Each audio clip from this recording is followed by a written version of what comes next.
अनु जी पंजाब से। गुरुदेव आपके चरणों में कोटि कोटि प्रणाम। गुरुदेव, क्या पति की कमाई हुई धनराशि को उनसे पूछे या बताए बिना श्री जी की आज्ञा समझकर किसी जरूरतमंद या संत सेवा में देना गलत? हाँ, नहीं करना चाहिए। दोनों की सहमति होनी चाहिए। पति की कमाई हो या आपकी भी कमाई हो।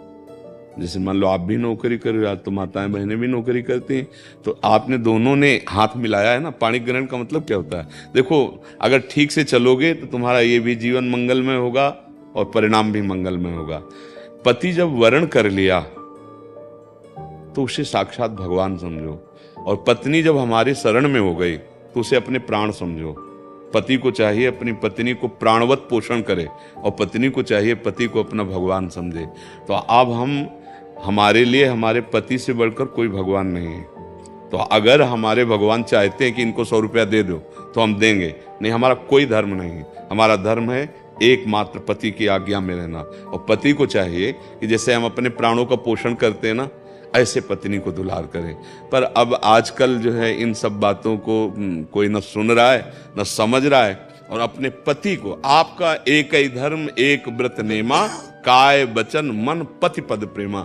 देखो, जब हम मंदिर में भगवान की भावना करते हैं, हम छवि में भगवान की भावना करते हैं, तो अगर हम अपने पति में भगवान की भावना कर ले तो हमें किसको दान देना है?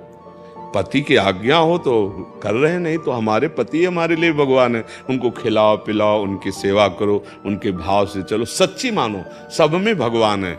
जहां आप भगवत भाव करोगे वहीं से। अब पति तो प्यासे बैठे हैं, बोले रुको शंकर जी में जल चढ़ा के आ रहे। अब भला शंकर जी जल पिएंगे? नहीं, तुम्हारे इस समय परम शिव पति आ गए हैं, अब इनको पवाओ। पवाने के बाद समय मिले तो वहां भी चली जाओ अगर आज्ञा हो, और ना हो तो सच्ची मानो जाने की नहीं जरूरत है। पति साक्षात भगवान है, ऐसी भावना से। तो ऐसा, क्योंकि जैसे अगर आपने दिया और उनका कुछ विचार कहीं और लगाने का था और उनको पता चला, असंतुष्ट हुए, फिर आपसे वो कड़वा बोले, फिर आपस में मन मुटाव हुआ, तो उस क्रिया का फल सही नहीं हुआ ना। इसका मतलब वो क्रिया सही नहीं हुई। क्रिया का फल जो आनंद वर्धन करने वाला हो वो उसी को सही माना जाता है। तो इसलिए हमारी बात तो यही है कि दोनों एक दूसरे की सहमति से ही धर्म कार्य या और कोई भी कार्य, दोनों एक दूसरे की सहमति से करें। ज्योति कृष्णा जी हरिद्वार से। राधे राधे बाबा। महाराज जी प्रणाम। बाबा जी, पिछली बार मेरा ये प्रश्न था कि कॉलेज में गलत माहौल होते हुए भी और बच्चों से बात करते करते मैं नाम जप कैसे कर सकता हूँ। आप मुझसे बहुत प्रसन्न हुए थे, इससे मेरी श्री जी का भजन और उनके प्राप्त करने की इच्छा और दृढ़ हुई।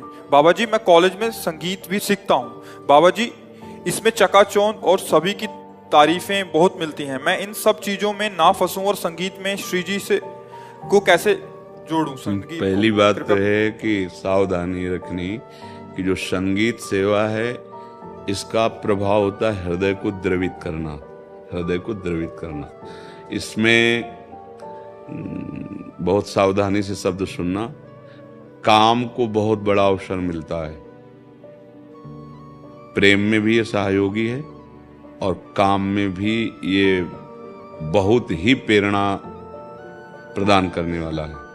प्रेम में भी जैसे मीरा जी, बड़े बड़े महापुरुष, नारद जी, वीणा, करताल, मृदंग, ढप, बहुत से संगीत ऐसे जो प्रेमी महाभागवतों ने भगवान को रिझाया। ये आनंद वर्धन करने वाला होता है संगीत। लेकिन जब हमारी स्थिति विषयों की तरफ होती है तो ये विषय आनंद का वर्धन करता है। इससे विषय भोग की प्रवृत्ति बढ़ती है, विषय भोग का आकर्षण होता है, और वो विषय आप लौकिक उन्नति को प्रधान मानने लगेंगे, और विषय सेवन में आपको अहंकार के कारण प्रियता बढ़ती चली जाएगी, और आपका संगीत जिस लिए था वो उद्देश्य नष्ट हो जाएगा। 4 लोग वाहवाही करके, प्रशंसा करके आपके अहंकार को पुष्ट कर सकते हैं, तो उससे आपको क्या मिलेगा?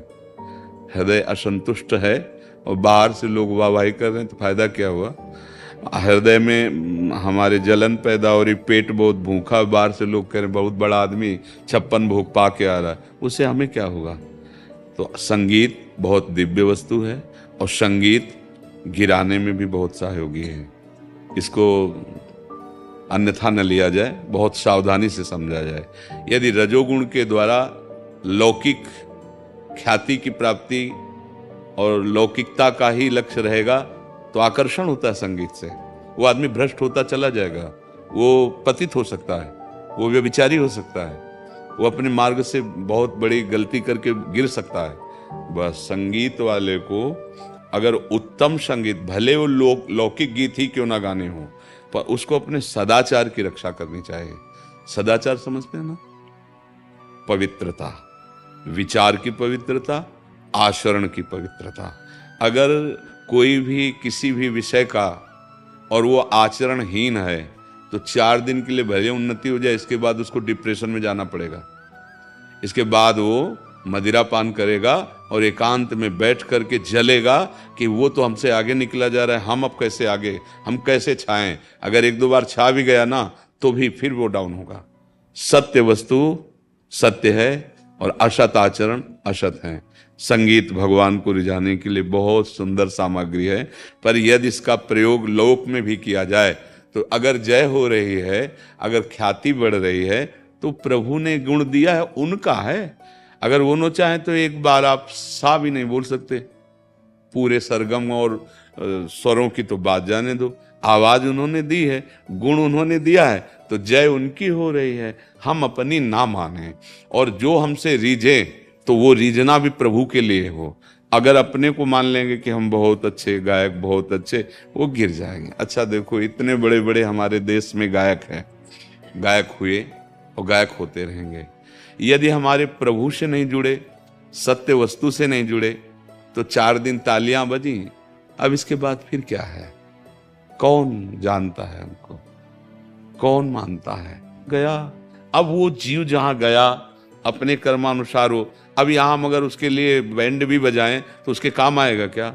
अगर वो जीव नरक में पड़ा हो या वो किसी नीच योनि में पड़ा हो तो यहाँ का बैंड उसके किस काम में आएगा? यहाँ की वाहवाही उसके किस काम में आएगी?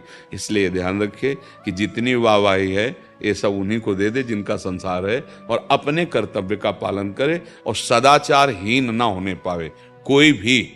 ये संगीत का कार्य ऐसा है कि इससे हृदय द्रवित होता है, और द्रवित हृदय जिधर हमारी वृत्ति उधर ही फैल जाएगा ना, ढलान जिधर उधर जाएगा ना।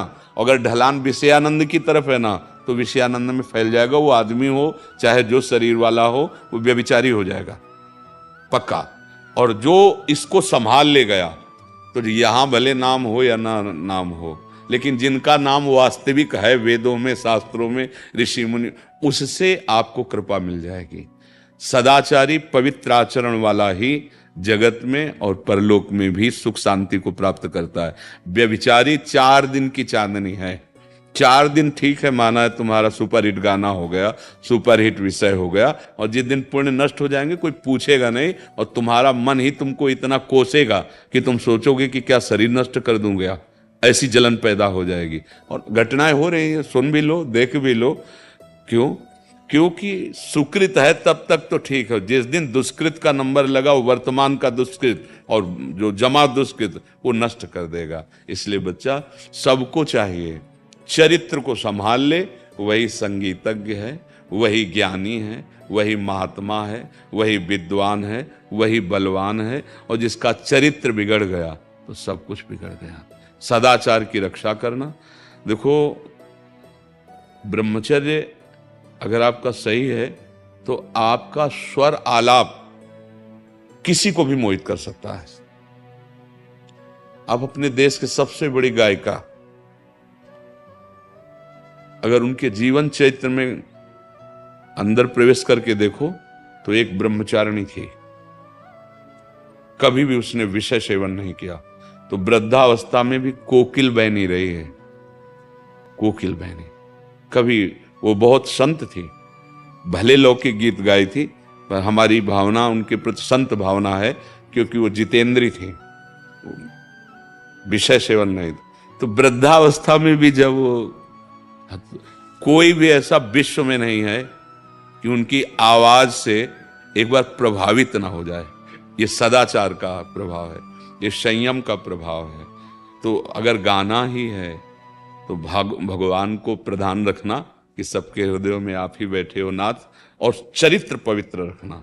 जो चरित्रहीन होता है वो कितना भी यश प्राप्त कर ले, बाद में उसको तुम देख लेना, जाते जाते तो आप देख ही लेना, क्योंकि अब जाएगा तो उसकी बिगड़ी जो की है ना वो उसको भोगने को मिलेगी ना, तो जाते जाते तो उसकी हालत खराब हो ही जाएगी। अभी 4 दिन की चांदनी भले हो।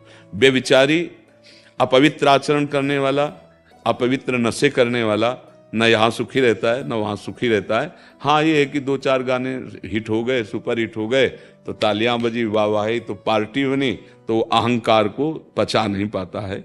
तो ऐसे नहीं, अगर किसी भी मार्ग में चले, कोई भी हो, तुम्हारा प्रश्न तो पूरे देशवासी भी सुन सकते हैं ना, तो कोई भी हो, अपने चरित्र को पावन रखते हुए अपने अपने विषय में पूर्ण कर्तव्य का पालन करे तो वो जय को प्राप्त होगा। यहाँ भले वाहवाही ना हो, लेकिन हमारे भगवान उसे प्यार करेंगे, और जिस पर भगवान की कृपा होती है ना, हाँ, उसको कुछ दुर्लभ नहीं रहता।